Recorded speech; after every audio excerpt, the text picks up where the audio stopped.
జన్మించిన వాళ్ళ సంగతి 2025లో ఏ విధంగా ఉంటుందనేది చెప్పుకోబోతున్నాము. మఖా నక్షత్రంలో పుబ్బ, పుబ్బ పూర్తిగా ఉత్తర ఫల్గుని. పుబ్బ అంటే పూర్వ ఫల్గుని అని అర్థం. ఉత్తర ఫల్గుని అంటే ఉత్తర అంటారు. ఉత్తరలో మొదటి పాదం మాత్రం సింహరాశిలోకి వస్తాయి. ఈ పాదాలకు సంబంధించి నామాక్షరాలు ఏమిటంటే మామి, మూమే మఖా నక్షత్రం, పుబ్బ నక్షత్రం పూర్వ ఫల్గుని, మోటా టీటు. ఉత్తర ఫల్గుని మొదటి పదం వచ్చి టే నక్షత్రం అంటే మోహనమ్మ, మాధవయ్య, మునుస్వామి, ఈ విధంగా మొదటి అక్షరాలు ఉంటే అర్థం అది. నెక్స్ట్ ఈ రాశి వాళ్ళకి ఆదాయం 11, వ్యయం 11, రాజపూజ్యం 3, అవమానం 6.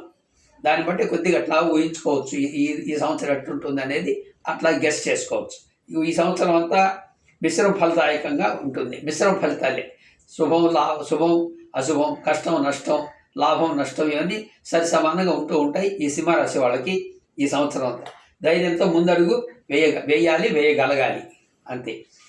భాగస్వామ్య వ్యాపారాలు సొంత నిర్ణయంతో చేసుకుంటూ ఉంటే మంచిది. ఎంత భాగస్వామ్యమైనా మీరు వాళ్ళ మీద పూర్తి భారం వదిలేయకుండా కొంత మీరు కూడా అందులో పాల్గొంటూ అందులో వర్క్ చేసుకుంటూ గమనించుకుంటూ ఉంటే మీకు మేలు జరుగుతుంది.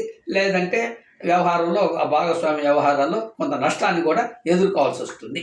అవతల వాళ్ళు కొంచెం దొంగ లెక్కలు చెప్పి మీకు మోసం చేసిన అవకాశం ఉంది. కాబట్టి భాగస్వామ్య వ్యాపారాల్లో కొంత సొంత నిర్ణయాలు సొంతంగా దానిలో ఉండి చేసుకుంటే మీకు లాభదాయకంగా ఉంటుందని అర్థం అన్నమాట. ఆరోగ్యం జాగ్రత్త. పుత్ర సంతానాన్ని జాగ్రత్తగా చూసుకోవాలి ఈ సంవత్సరం ఈ రాశి వాళ్ళు. స్త్రీలకు యోగదాయకంగా ఉంటుంది ఈ సంవత్సరం. ఈ రాశి వాళ్ళకి కొన్ని 2-3 రకాల జబ్బులు వచ్చేదానికి ఎక్కువగా అవకాశం ఉంది. ఏమంటే పచ్చకామెర్లు, తర్వాత అంటు రోగాలు, కడుపు సంబంధించిన ఉదర సంబంధ రోగాలు అంటే అజీర్ణము, అక్కడి ఏదైనా ఉదర సంబంధమైన రోగాలు, మరియు మోకాళ్ళకు సంబంధించిన వ్యాధులు అంటే మోకాళ్ళు నొప్పులు, కీళ్ళ నొప్పులు, నడవలేకపోవడం, కుంటడం, లేదా మోకాలు అరుగుదల ప్రారంభం కావడమో ఈ సింహరాశి వాళ్ళకి ఈ సంవత్సరం జరిగేదానికి అవకాశం ఉంది. కాబట్టి పగలు నడక రాత్రి పడక అనేది మనసులో పెట్టుకోవాలి. పగలంతా ఏదో పని పట్ట చేసుకుంటూ ఉండాలి. ఆరోగ్యం జాగ్రత్తగా కాపాడుకోవాలి. వ్యాయామాన్ని మించిన మందు లేదు అసలు. ఏ రోగానికైనా వ్యాయామం అనేది ఎప్పుడూ ఉండాలి. అవకాశాలు బాగా కనిపిస్తున్నాయి. పోతే నమ్మక ద్రోహులతో జాగ్రత్తగా ఉండండి. నమ్మించి మోసం చేసేవాళ్ళు దగ్గర చేరతారు. అది ఈ రాశి వాళ్ళకి జరిగేదానికి ఎక్కువ అవకాశాలు ఉన్నాయి. అయితే ఇతరుల సహాయం, మీ సొంత బంధువులు లేదా సొంత మిత్రులు వాళ్ళ సహాయంతో శత్రువుని జయించడానికి చాలా అవకాశాలు ఉన్నాయి. శత్రువుని జయించి బయటపడతారు. కష్టం వచ్చిందని బాధపడాల్సిన అవసరం లే ఈ రాశి వాళ్ళు. రాజకీయ నాయకులకు యోగదాయకంగానే ఉంటుంది. ఇంజనీర్లు, డాక్టర్లు ఇట్లాంటి వాళ్ళు కొంచెం వెతికి కేసులను పట్టుకొని చేయాల్సి వస్తుంది.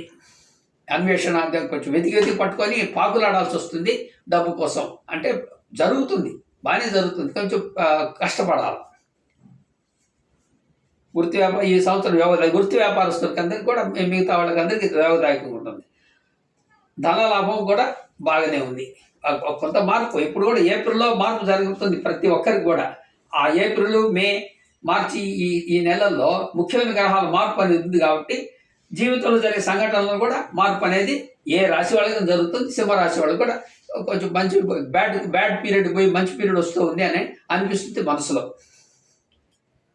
కార్యసాధకులు అవుతారు స్త్రీలకి పురుషులకి జాతక ఫలితాలు ఒకటే. కానీ కొంచెం స్త్రీలకు కొంచెం స్పెషల్గా ఏంటంటే ఇంటి పట్టున ఉంటారు కాబట్టి కొన్ని కార్యసాధకులు అది కొంచెం స్పెషల్గా చెప్తూ ఉంటాం వాళ్ళకి. కార్యసాధకులు అవుతారు. ప్రతి గురువారం గురువు, శని, రాహుకేతువులు అన్నారు కాబట్టి గురు శనివారాల్లో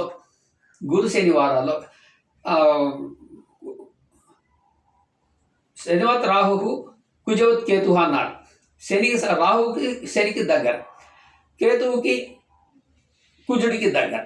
కాబట్టి మంగళవారం, గురువారం, శనివారాలు రుద్రాభిషేకాలు చేయిస్తూ ఉంటాయి. ఆ తిథులు కూడా ఉన్నాయి. రుద్రాభిషేకాలు ఎప్పుడు చేయాలి తిథులు కూడా ఉంటాయి. అది పూజారులకు వాళ్ళకి తెలిసి ఉంటుంది. అమావాస్య రోజు మాత్రం తైలాభిషేకం శనికి చేయిస్తే చాలా చాలా మంచిది ఎవరైనా సరే. కాబట్టి వీళ్ళు ప్రతి గురువారం రుద్రాభిషేకం, దుర్గాదేవి ఆరాధన ఉత్తమ ఫలితాలని పొందుతారు చేస్తే ఈ రాశి వాళ్ళు, ఈ సింహరాశి వాళ్ళు. నెక్స్ట్ అదృష్ట సంఖ్య అని చెప్పుకున్నాము.